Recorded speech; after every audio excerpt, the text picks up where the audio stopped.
یہ بڑی امپورٹنٹ چیز ہے، اس کے اوپر کافی دستاویز ثبوت موجود ہے، جہاں پر کہ امریکنز کو انہوں نے بے وقوف بنایا، امریکنز کو خوش رکھا، ان کے ساتھ ڈیلز کرتے رہے، لیکن جو ایٹمی پروگرام تھا وہ بڑی اچھے طریقے سے اور تیزی سے چلتا رہا، ان سے ڈیفنس ڈیلز لیتے رہے۔ امریکنز کو یہ شبہ رہتا تھا کہ ان کا ایٹمی پروگرام کہاں پہنچا، یہ کر رہے ہیں نہیں کر رہے، انٹیلیجنس جو ان کو ملتی تھی یہ اس کو ڈینائی کرتے تھے، تو ایک اس کے اوپر کافی بات ہو سکتی ہے، لیکن بہرحال ضیاء الحق کا یہ کریڈٹ ہے کہ انہوں نے پاکستان کے ایٹمی پروگرام کو بہت سپورٹ کیا۔ تو اب میں جس شخصیت کا نام لینے جا رہا ہوں، آئی ایم شیور کہ آپ تھوڑا سا حیران ہوں گے، اس نام سے ہو سکتا ہے آپ اگری نہ کریں، لیکن میں آپ کو پروف کرنے کی کوشش کروں گا، ایکسپلین کرنے کی کوشش کروں گا کہ میں نے ان کو 5 موسٹ انفلوئنشل پاکستانیز کی لسٹ میں کیوں رکھا ہے۔ جی تیسرے نمبر پہ میری لسٹ میں نام ہے، وہ ہے آصف علی زرداری کا۔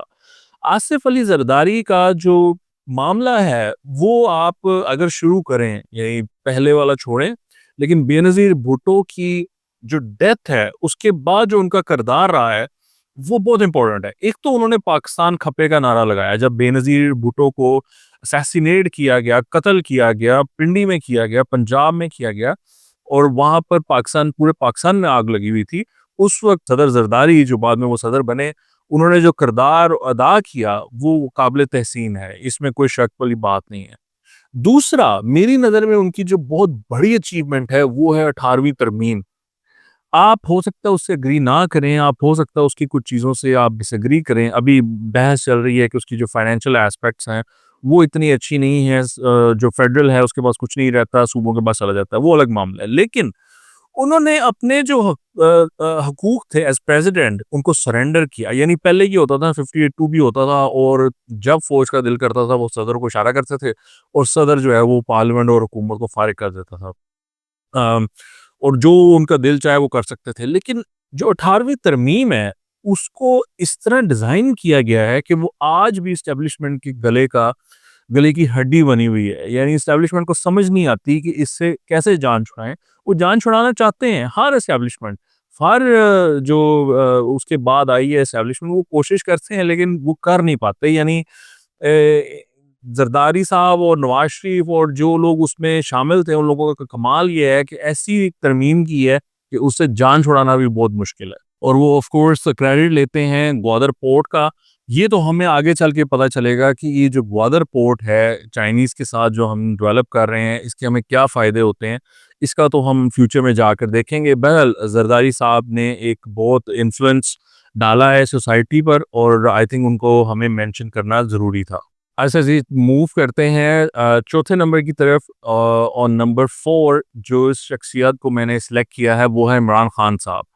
عمران خان صاحب نے پاکستان کا نام روشن کیا کرکٹ کی دنیا میں، انہوں نے پاکستان کو 92 کا ورلڈ کپ جتایا، آف کورس ان کی بڑی خدمات ہیں کرکٹ کی فیلڈ پر۔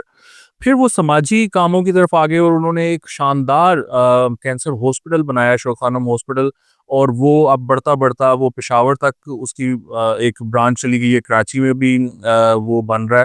تو عمران خان صاحب نے، اور پھر انہوں نے نمک یونیورسٹی بنائی، وہ ٹھیک ہے، وہ ایک حد تک ایک امپورٹنٹ چیز ہے، لیکن جب وہ سیاست میں آئے اور آج جہاں وہ کھڑے ہیں، اوبویسلی وہ ایک بہت انفلوئنشل انسان ہے۔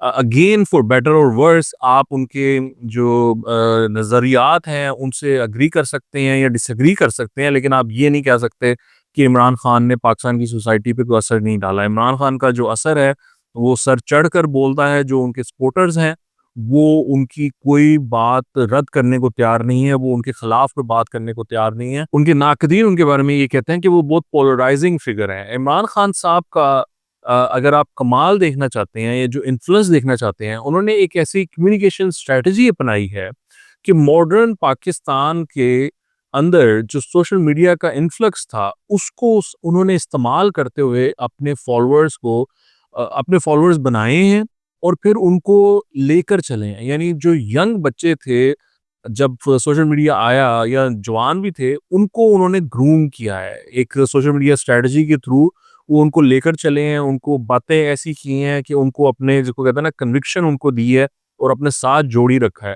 تو اس کا جو استعمال ہے سوشل میڈیا کا، وہ کسی سیاستدان نے اس طرح نہیں کیا تھا جس طرح عمران خان نے کیا ہے۔ تو یہ ایک کیس اسٹڈی ہے ان اٹ سیلف، اور اس کو اگر آپ سمجھیں تو پاکستان کے معاشرے کو، آج کے معاشرے کو سب سے زیادہ انفلوئنس کرنے والے عمران خان ہیں۔ پانچویں شخص اور پانچویں فگر ہے جی عبدالستار ایدھی۔ آئی تھنک ایدھی صاحب نے جو فرق ڈالا ہے ہمارے معاشرے پر وہ بہت بڑا ہے، کیونکہ ایدھی صاحب وہ تھے جنہوں نے پاکستان کے معاشرے میں سوشل ورک کو ایک چہرہ دیا، اور پھر ایک کانسیپٹ کے طور پر وہ سامنے آیا کہ سوشل ورک چیز کیا ہے، کیسے لوگوں کی خدمت کی جاتی ہے۔ اور اس کو دیکھتے دیکھتے آج بہت ساری آرگنائزیشنز، بہت سارے انڈیویجولز اسی راستے پر گامزن ہیں۔ تو اوبویسلی ایدھی صاحب کا جو انفلوئنس ہے ہمارے معاشرے پر وہ بہت گہرا اور بہت اسٹرانگ رہا ہے۔ انہوں نے جو ایدھی فاؤنڈیشن بنائی وہ دنیا کی جو بڑی آرگنائزیشنز ہیں ان میں سے ایک ہے۔ انہوں نے ایک نیٹ ورک بنایا ایمبولینس اور لوگوں کے لیے رہنے کے لیے جو جگہ بنائی، انہوں نے انسانیت کی خدمت کی۔ وہ نہیں انہوں نے دیکھا کہ یہ مسلمان ہے، ہندو ہے، کرسچن ہے، یا کس مسلک سے اس کا تعلق ہے، شیعہ ہے، سنی ہے، no consideration of that sort.